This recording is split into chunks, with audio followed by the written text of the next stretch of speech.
Yeah, I'm just outside here organizing a nice little curry chicken. And to go with that curry chicken, I'm going to share something I don't think I've shared with you guys yet. And you're going to love me for this one, boy. But peep this niceness on this curry chicken, huh? Oh gosh, it's looking good. What's up, soldiers? Chris here, CaribbeanPod.com. Always a pleasure having you guys here in the kitchen with me.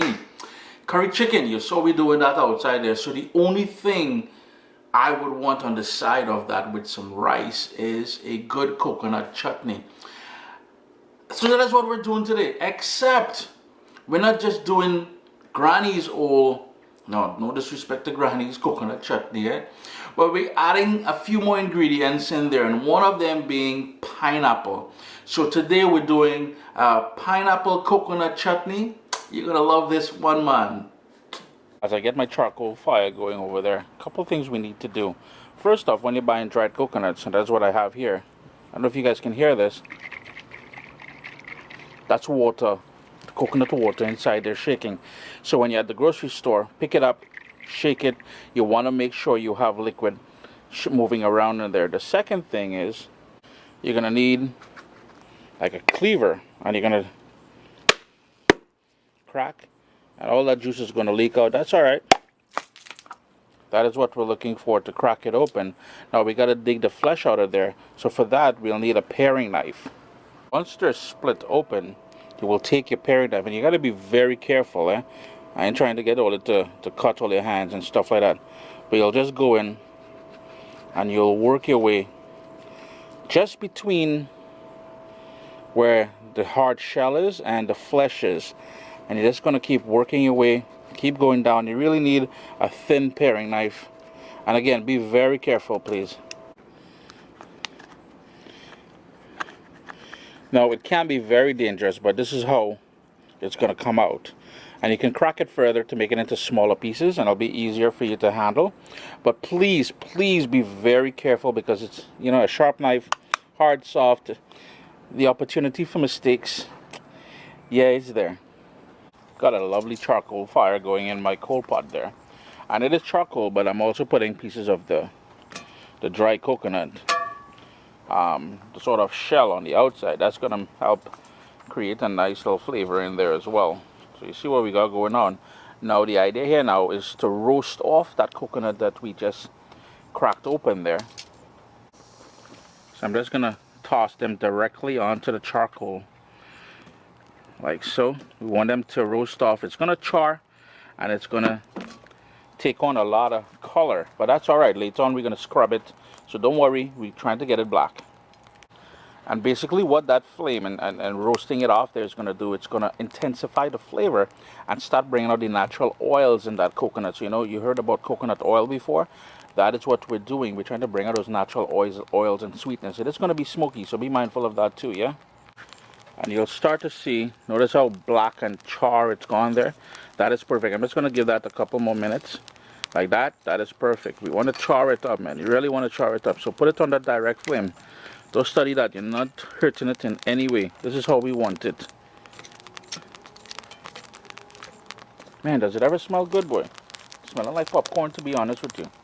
I don't know how good you guys will be able to see it. But the really charred pieces like this, I'm going to pull them off the fire now. The little ones here. Like so. And we're going to allow them to cool down. I got it on a plate here. Before we start working with them, just move them directly on the flame though, the other pieces. While the coconuts roast off there, we gotta go hunting for peppers, because it's supposed to be spicy now.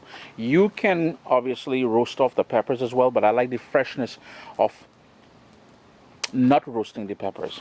So if you look down here, got some of these guys here we're gonna pick, and then over here I'm gonna grab some more. Yeah, everything is fresh out of the garden around this time of the year, you know. Like if you look here, there's some there,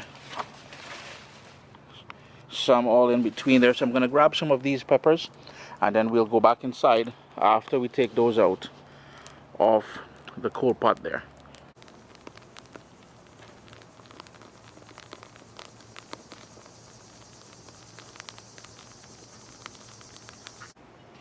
Here we did a little bit of harvesting there of some butternut squash, but back to here. So they're all roasted off. You see how charred they are. And I have an assortment of peppers that I picked there. And the reason why I like some of these younger or underdeveloped, they're not fully developed yet. They won't go red or yellow or anything like that. They have a different flavor profile than the ones that are ripe, so the red and yellow ones. So here's the thing. This is supposed to be spicy, but you guys can tailor it to your own preference. Heat tolerance, I guess. So the next job we've got to do is to take off all of that charring, and I'll show you what I'm doing. So you would scrape as much as you can scrape, and then you would take your knife and you would peel back all the shell part of it, which is the outer layer, this sort of outer layer here. We'll peel that back, just like I'm doing here. Hope you guys can see that.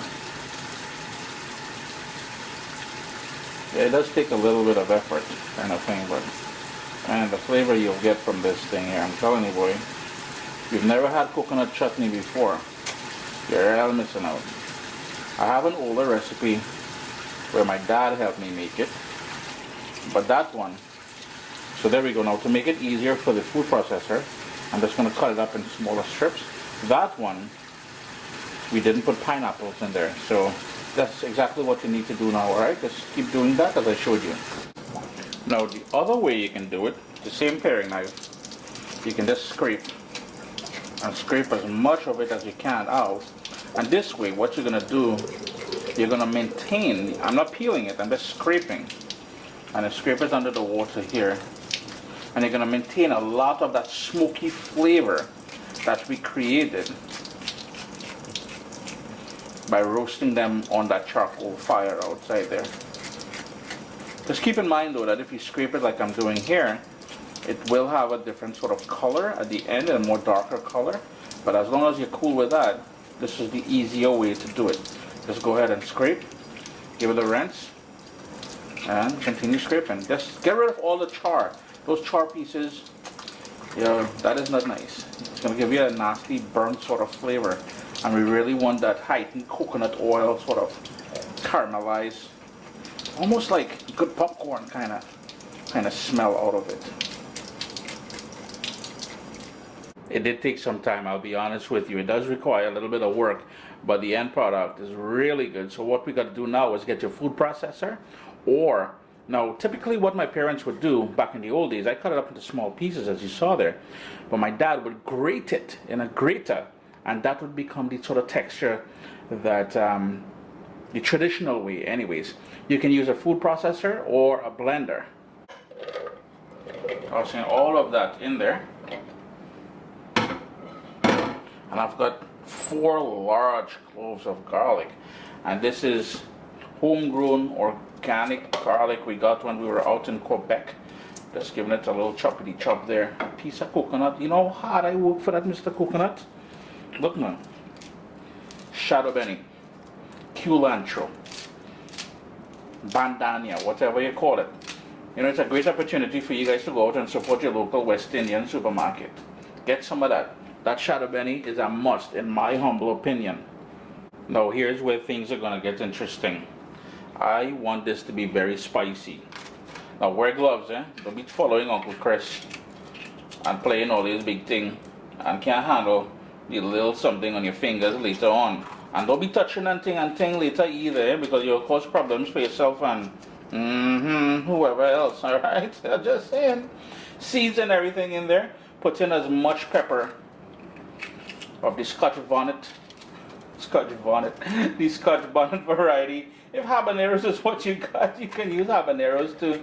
My mind went dirty there, boy, with the pepper and everything, you know what I mean? So I'm cutting that, tossing that in there. And remember, while we are still on the topic of hot peppers, any hot pepper will work. But this green scotch bonnet here is a totally different flavor profile than the red or the yellow ones that you see me cutting up here. Now, if real heat is your thing, drop some scorpions in here, boy. You're gonna thank me later for that. Boy, it's smelling good. And it's all about adding the pineapple in there. And this pineapple is really sweet, fresh. I just chop it up and everything myself. This is not the canned stuff. If you want to see how to break down a pineapple, I have a video on the Food FAQ channel that you guys can rock. But for now, we're tossing in that pineapple, and the juiciness of the pineapple is going to change the texture of this coconut chutney. Plus, it's going to help to break it down too. And speaking of the juice, we need a bit of acid in there, and it's all about fresh lime juice. And the acidity in that is going to help preserve everything. Now, mind you, we will have to store this in the refrigerator, but this is going to go so fast, man. Your family's going to thank you for this one for days, for weeks, and they're going to be, yo, when you're making the chutney again, boy. And the final thing to go in there with, sea salt. Any salt will work, but I just happen to have sea salt, and I use sea salt most of the times in my dishes. And what I'm going to do first, you see what I'm doing there, I'm pulsing it first,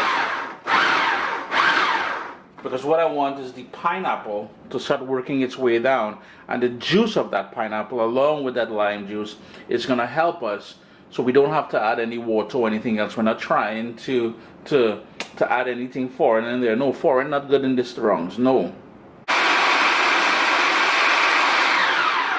Now, it will take a while before you can get it to the sort of chunky consistency we want, but we don't want overly big pieces, so let the machine work, man. Just let it work. It did take a solid 5 minutes or so of working in that food processor.